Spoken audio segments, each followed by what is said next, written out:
할렐루야, 귀한 주일입니다. 하나님께서 우리에게 예배할 수 있는 길을 허락하셨음이 얼마나 감사한지 모르겠습니다. 오늘도 함께 예배하는 행복을 누리며 기뻐하는 여러분들 되시길 간절히 소망합니다. 인생에 자기가 가고자 하는 장소가 있고 그곳에 처음으로 방문하게 될 때 마음은 어떨까요? 또 혹시 하나님의 복음을 들고 나아갈 때 그 복음을 처음 듣는, 또 내가 처음 전하는 그러한 장소에 가게 된다면 어떤 마음일까요? 우리는 그 마음을 함께 가지면서 오늘 바울의 여정을 함께 했으면 좋겠습니다.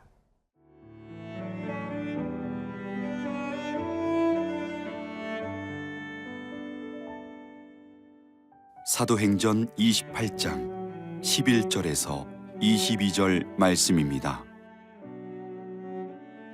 석 달 후에 우리가 그 섬에서 겨울을 난 알렉산드리아 배를 타고 떠나니 그 배의 머리 장식은 디오스구로라. 수라구사에 대고 사흘을 있다가 거기서 둘러가서 레기온에 이르러 하루를 지낸 후 남풍이 일어나므로 이튿날 보디올에 이르러 거기서 형제들을 만나 그들의 청함을 받아 이레를 함께 머무니라. 그래서 우리는 이와 같이 로마로 가니라. 그곳 형제들이 우리 소식을 듣고 아비오 광장과 트레이스 타베르네까지 맞으러 오니 바울이 그들을 보고 하나님께 감사하고 담대한 마음을 얻으니라. 우리가 로마에 들어가니 바울에게는 자기를 지키는 한 군인과 함께 따로 있게 허락하더라. 사흘 후에 바울이 유대인 중 높은 사람들을 청하여 그들이 모인 후에 이르되, 여러분 형제들아, 내가 이스라엘 백성이나 우리 조상의 관습을 배척한 일이 없는데 예루살렘에서 로마인의 손에 죄수로 내준 바 되었으니 로마인은 나를 신문하여 죽일 죄목이 없으므로 석방하려 하였으나 유대인들이 반대하기로 내가 마지못하여 가이사에게 상소하며 내 민족을 고발하려는 것이 아니니라. 이러므로 너희를 보고 함께 이야기하려고 청하였으니 이스라엘의 소망으로 말미암아 내가 이 쇠사슬에 매인 바 되었노라. 그들이 이르되, 우리가 유대에서 네게 대한 편지도 받은 일이 없고 또 형제 중 누가 와서 네게 대하여 좋지 못한 것을 전하든지 이야기한 일도 없느니라. 이에 우리가 너의 사상이 어떠한가 듣고자 하니 이 파에 대하여는 어디서든지 반대를 받는 줄 알기 때문이라 하더라. 하나님께서는 바울과 동행하고 계십니다.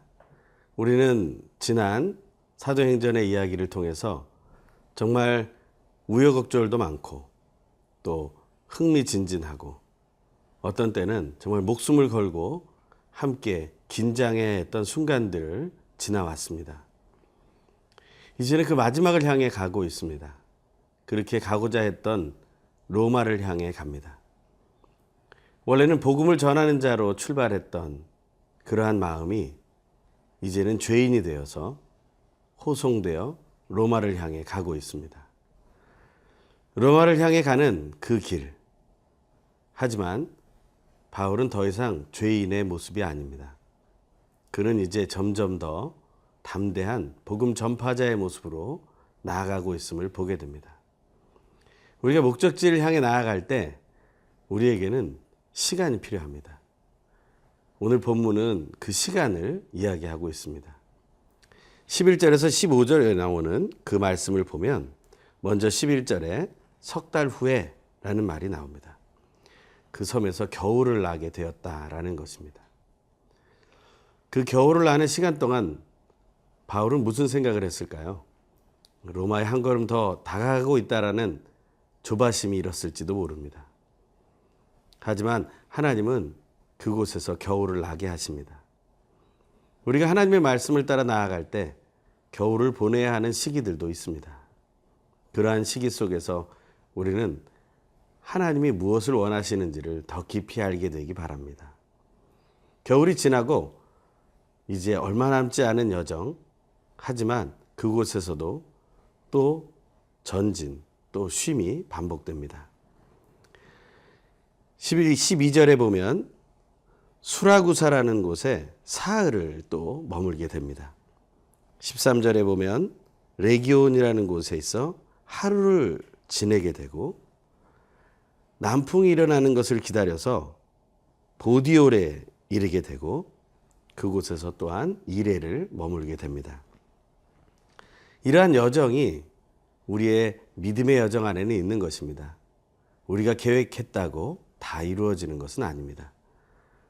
순적하다고 해서 한꺼번에 이루어지는 것도 아닙니다. 하나님을 향한, 또 하나님의 나라를 향한 우리의 여정은 한 걸음 한 걸음, 하루 이틀 시간이 걸리고, 또한 그 시간 속에서 우리는 여러 가지 하나님의 역사를 보게 된다는 것입니다. 사도행전을 시작하고 이제 이 마지막 부분까지 오게 된 것도 하루하루 우리가 하나님의 말씀을 생각하고 받아들이며 묵상했기 때문입니다. 복음을 전하는 자의 마음은 그래야 한다고 생각합니다. 자기가 계획한 것을 이뤘다 이루지 못했다가 아니라, 또 경쟁하듯이 그렇게 복음을 전하는 것이 아니라 하나님이 인도하시는 순리에 따라 한 걸음 한 걸음, 또 하루 이틀 복음을 전하는 것입니다. 복음을 전하기 위해서 우리에게 진짜 필요한 것은 복음에 대한 열정뿐 아니라 바른 복음에 대한 이해입니다. 내가 바르게 복음을 알고 있는가? 바르게 복음을 알고 있을 때 우리는 그 복음을 올바르게 전하게 됩니다. 로마로 가는 길, 아직 로마에 오진 않았지만 그 길 하나하나까지도 하나님은 섬세하게 복음을 전하는 모습으로 준비되게 하십니다. 파란만장한 여정이 지나갑니다. 로마로 가며 사도 바울은 하나님께 어떤 선물을 받았을까요? 오늘 보면 15절의 말씀입니다. 그곳 형제들이 우리 소식을 듣고 아비오 광장 트레이스 타베르네까지 맞으러 오니 바울이 그들을 보고 하나님께 감사하고 담대한 마음을 얻으니라. 로마로 가며 바울은 하나님께 얻은 마음이 있습니다. 그것은 감사의 마음이었고 담대한 마음이었습니다. 동역자를 만나게 되었을 때 바울은 얼마나 감사했을까요? 또 얼마나 기뻤을까요? 또 그리고 하나님의 뜻이 이루어진다는 그 소식에 그 마음은 설레었을 뿐만 아니라 담대해졌다고 말하고 있습니다. 오늘 하나님의 말씀을 나누며 우리도 또한 감사하고 담대한 마음으로 충만해지길 간절히 소망합니다.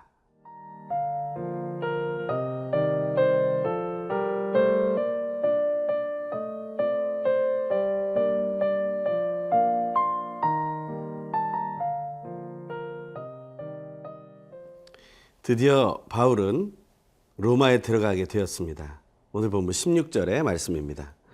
우리가 로마에 들어가니 바울에게는 자기를 지키는 한 군인과 함께 따로 있게 허락하더라. 사도 바울은 죄인의 모습이었기 때문에 그를 지키는 한 군인이 있게 됩니다. 그 한 군인이 있다는 이야기는 무엇을 의미합니까? 그만큼 자유가 있다라는 것입니다. 너무 얽매인 죄인은 아니다라는 것이죠. 감사하고 담대한 마음을 가졌던 바울은 성경에 나타나지 않지만 그 한 군인에게도 예수 그리스도와 하나님의 나라를 전파했을 것이라는 생각을 해봅니다. 그 한 군인과 또한 친밀한 교제를 가졌을 것이라는 생각을 해봅니다. 복음의 열정을 가져서 뿐만 아니라 하나님이 허락하신 그 예수 그리스도의 바른 복음을 알고 있었기에 바울은 그 한 군인과 아마 깊은 복음의 나눔을 가졌을 것이라 생각합니다. 복음을 전파하는 사람은 열정을 가질 뿐만 아니라 사실은 조급하지 않고 하나님이 인도하심에 따라 하나하나 그 일을 해나가야 합니다. 사도 바울이 자기가 거할 자리가 정해진 후에 제일 먼저 한 일은 무엇입니까? 17절 말씀입니다. 사흘 후에 바울이 유대인 중 높은 사람들을 청하여 그들이 모인 후에 이르되 여러분 형제들아 내가 이스라엘 백성이나 우리 조상의 관습을 배척한 일이 없는데 예루살렘에서 로마인의 손에 죄수로 내준 바 되었으니 18절 로마인은 나를 신문하여 죽일 죄목이 없으므로 석방하려 하였으나 19절 유대인들이 반발하기로 내가 마지 못하여 가이사에게 상소하며 내 민족을 고발하라는 것이 아니니라. 사도 바울이 제일 먼저 한 일은 바로 로마에 사는 유대인 중에 높은 사람들을 청했다고 말하고 있습니다. 다시 말하면 당시 로마에 거주하던 유대인의 리더들을 만났다라는 것입니다. 소문이 언제까지 또 어떻게 빨리 전파될지 모르는 이러한 과거의 상황 속에서 사도 바울은 자기가 왜 이곳에 왔는지에 대해서 명확하게 설명하고 있다는 것입니다. 유대인들이 문제를 삼아서 로마인들에게 상소하였고 또 로마인들이 자기를 이곳까지 보내게 되었다라는 것을 말합니다. 하지만 이것이 하나님의 뜻이라고 지금 표현하지는 않습니다. 왜냐하면 그 유대인들이 어떤 정보를 가지고 어떤 마음을 가지고 있는지를 알지 못하기 때문입니다. 복음을 전하기 전에 먼저 우리가 어떤 상황에 처해 있는지를 전하는 것도 매우 중요한 방법 중에 하나라고 생각합니다. 사도 바울은 자기의 형편과 처지를 정확하게 진실되게 말하고 있습니다. 하지만 그 이야기를 들은 유대인들은 반응이 어떻습니까? 한번 21절, 22절의 말씀입니다. 그들이 이르되 유대에서 내게 대한 편지도 받은 일이 없고 또 형제 중 누가 와서 내게 대하여 좋지 못한 것을 전하든지 이야기한 일도 없느니라. 이에 우리가 너희 사상이 어떠한가 듣고자 하니 이 파에 대해서는 어디서든지 반대를 받는 줄 알기 때문이라 하더라. 유대인의 지도자들은 사실은 예루살렘으로부터 어떠한 소식도 들은 일이 없습니다. 이것은 무엇을 의미합니까? 사실 예루살렘에서 고소를 하려고 했던 그 모든 것이 사실은 거짓이었기 때문이라는 것을 증명하는 또 하나의 근거가 됩니다. 이 거짓이기 때문에 그것을 그 멀리까지 소식을 통해 보내고자 하는 생각을 할 수 없었다라는 것이죠. 그 논리성에서마저도 떨어졌기 때문에 이 로마에 있는 유대인에게까지 그것을 보내서 그 분위기를 바꾸려고 하는 시도를 하지 못했다라는 것입니다. 그것을 생각해 보면 하나님의 인도하심이 어떤가 하는 것을 알게 됩니다. 그들은 아무런 소식도 소문도 듣지 못했습니다. 하지만 그들은 한 가지 궁금증이 있었습니다. 사도 바울이 전하고자 하는 그 복음을 가지고 있는 한 파에 대한 정보입니다. 그것은 유대인들에게 반대를 받는다라는 소문은 들었다라는 것입니다. 사도 바울의 로마에 보낸 편지는 이미 전달되었고 그 이야기는 로마에서 많이 나뉘어지고 있었을 것입니다. 그들이 가진 그 정보에 대한 궁금증. 사도 바울은 그것을 어떻게 대처하겠습니까? 우리가 만약 복음을 전할 때 어떤 의심이나 불신을 또 반대하는 사람이 생겨난다면 사실 우리에게는 복음을 전할 수 있는 좋은 기회가 생긴 것입니다. 그러기 위해서 우리는 언제나 바른 복음이 어떠한지를 알고 있어야 합니다. 또 하나, 우리가 복음을 전하려 할 때 우리와 같은 믿음을 가지고 있는 사람이 있다면 우리는 그가 바로 복음에 전파할 수 있는 동역자라는 사실을 알고 더 기쁨으로 나아가야 할 것입니다. 복음을 대하는 우리의 태도, 바울을 통해 더 깊이 알게 되는 하루가 되길 간절히 소망합니다. 기도하겠습니다. 하나님 감사합니다. 하나님께서 인도하신 대로 복음을 들고 로마까지 갑니다. 그곳에서 복음을 전할 기회를 잡습니다. 오늘 우리에게도 복음을 전할 기회를 주시고 그 복음을 받아들일 한 영혼을 만나게 하여 주시옵소서. 오직 영광 받으실 예수 그리스도의 이름으로 간절히 기도합니다. 아멘.